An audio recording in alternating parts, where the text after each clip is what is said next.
Assalamualaikum warahmatullahi wabarakatuh. Kami dari kelompok 4 ingin mempresentasikan servis dan parameter pada mata kuliah Robot Operating System atau ROS, mata kuliah RE 402. Dan kami akan menjelaskan satu persatu dengan bagian masing-masing. Next.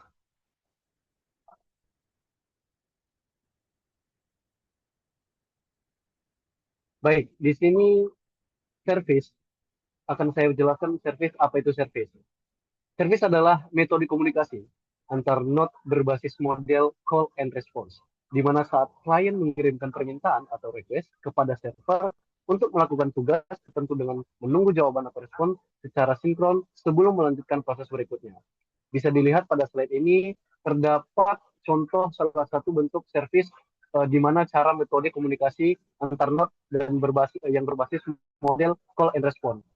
Di sini ada dua contoh di mana node service client merequest message dan node di sini ada service server, dan di bawah yang gambar pada slide ini di mana node ada tiga di sini, yang di tengahnya ada gambar service request and response, yang di mana di sini node berfungsi sebagai service client, service server, dan service client pada node yang ada pada gambar di slide ini. Next.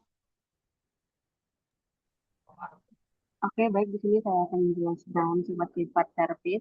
Kami membuat ada 4 sifat. Yang pertama, request response. Request response di mana klien mengirim permintaan, lalu server memberi jawaban sebagai responnya. Yang kedua ada once atau one time communication, yaitu komunikasi dilakukan saat dibutuhkan saja, tidak berjalan secara terus-menerus. Dan yang ketiga itu ada short time process, itu digunakan untuk proses singkat dan cepat. Dan yang terakhir ada two-way communication, yang dimana terjadi komunikasi dua arah, yaitu data dikirim ke server dan hasil dikembalikan ke klien. Nah, di sini kami membuat contohnya, kami membuat dua contoh. Yang pertama itu ada kami buat penjumlahan, yang dimana service klien itu mengirim nilai A dan B. A itu 5 kami buat dan B itu 3. Nah, kemudian server memproses dan mengembalikan hasil. Klien mengirim perintah Selain mengirim nilai A, kemudian server memproses dan hasil yang dihasilkan yaitu 8. Contoh yang kedua itu ada pada robot, yang dimana service klien kami meminta untuk open gripper, dan respon yang dihasilkan server itu akan membuka gripper lalu mengirim hasilnya. Next.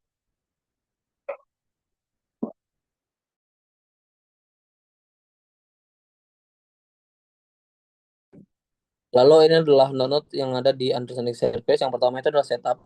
Setup digunakan untuk menjalankan node agar service-nya tersedia. Lalu yang kedua itu adalah list dan type. List itu digunakan untuk mengetahui service apa saja yang aktif. Dan type digunakan untuk mengetahui tipe dan format data service. Next.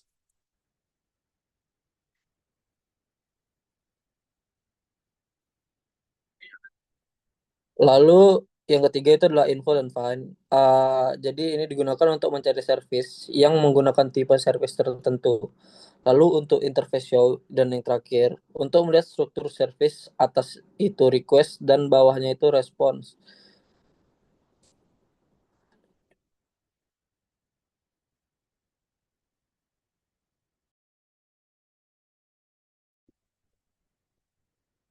Oke, baik. Selanjutnya yaitu adalah service call, yang dimana service call ini berfungsi untuk mengirim request ke sebuah service yang digunakan untuk menghapus jejak pada pergerakan turtle pada simulasi turtle sim.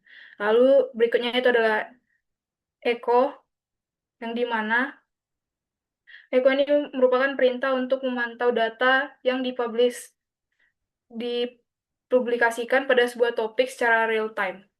Next.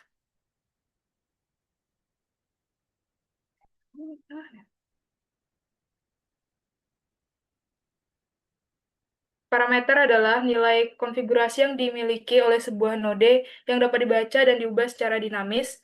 Setiap node memiliki server parameter sendiri untuk menyimpan nilai-nilai tersebut. Nilai apa saja yang disimpan itu adalah nilai boolean, integers, string, float, dan bit. Next.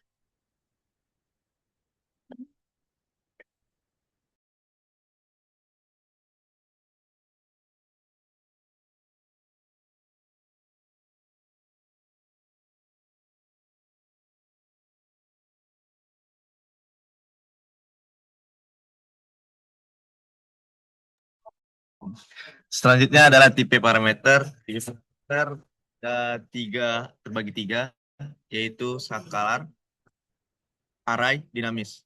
Yang pertama adalah scalar, yang memiliki tipe data boolean, integer, float, string. Contoh penggunaan adalah mengaktifkan algoritma, memberi nama pada robot, mengatur panjang langkah pada robot, menentukan alamat port USB. Kedua, array. Tipe datanya ada byte, boolean, integers, float, string. Menyimpan nilai PID parameter seperti KP, KI, KD dalam satu paket. Yang ketiga, dinamis. Dengan tipe data dynamic typing. Parameter ini targetnya itu kecepatan, dapat diisi angka 1,5 atau yang lainnya, bisa berupa angka, untuk mengatur kecepatan laju dari robot tersebut secara manual. Dan juga bisa secara auto sesuai dengan kecepatan yang ditentukan oleh robot tersebut. Next. Oke, selanjutnya adalah sifatnya, yaitu dinamik. Nilai parameter dapat diubah saat program sedang berjalan. Itu runtime. Baru yang kedua itu node spesifik. Meskipun ada dua node yang berjalan bersamaan, masing-masing memiliki parameter sendiri. Yang ketiga itu konfigurasi eksternal. Parameter bisa disimpan ke dalam file dengan format YAML agar nilai yang sudah ditanding tidak hilang. Oke, next. Baik, selanjutnya yaitu mekanisme kerja pada ROS2, di mana pada ROS2 itu parameter digunakan untuk menyimpan konfigurasi yang dapat diakses oleh suatu node saat berjalan. Nah, dengan parameter ini kita tidak perlu mengubah kode program lagi setiap kali ingin mengganti nilai konfigurasi. Dimana yang pertama yaitu deklarasi. Sebelum parameter digunakan, node harus dideklarasikan terlebih dahulu. Tujuannya apa? Tujuannya agar ROS2 mengetahui yang pertama nama parameter itu, kedua tipe data parameter, dan yang ketiga nilai awal atau default value dari parameter itu.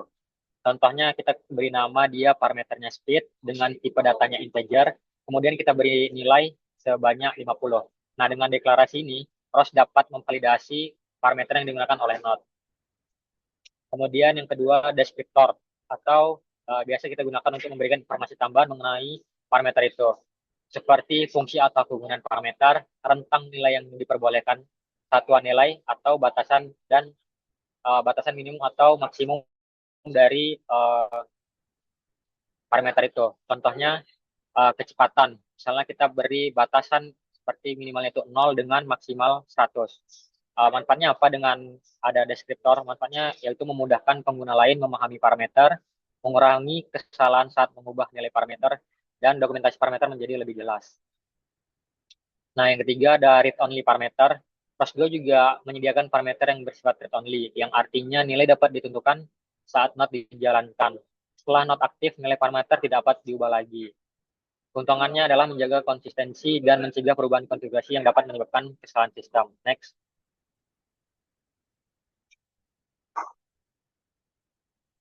Oke, command line interface. Nah, di parameter juga kita bisa ada tiga, yaitu list, get, dan set. Yang pertama yaitu list, yang fungsinya yaitu menampilkan seluruh parameter yang dimiliki oleh node.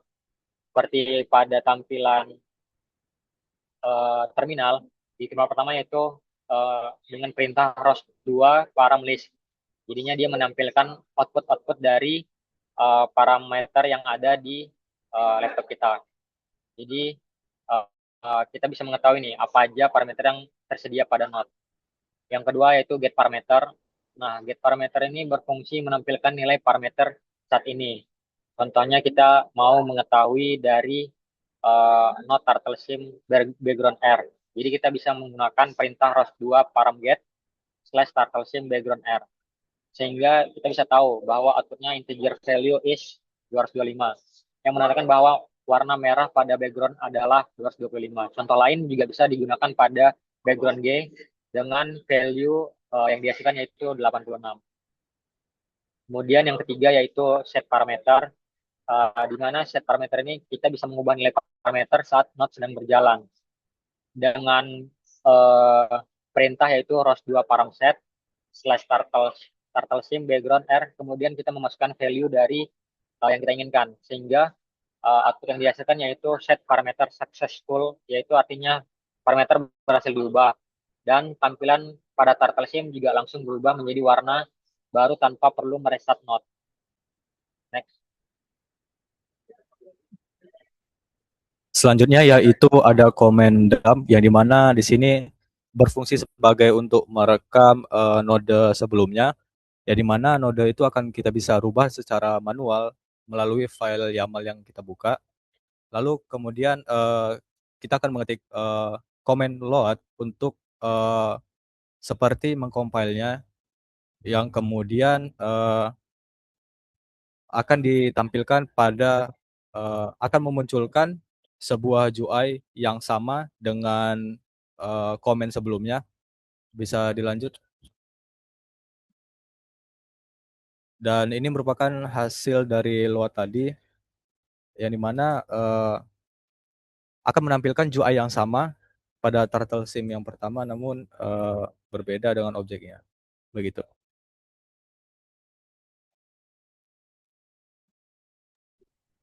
Baik, mungkin demikian dari hasil presentasi kami terkait service dan parameter. Saya mewakili kelompok 4 menutup presentasi yang kami sampaikan. Apabila ada kurang, kami memohon maaf. Semoga bisa ke depannya kami bisa jauh lebih baik lagi. Sekian dari saya mewakili tim kelompok 4. Terima kasih. Wassalamualaikum warahmatullahi wabarakatuh.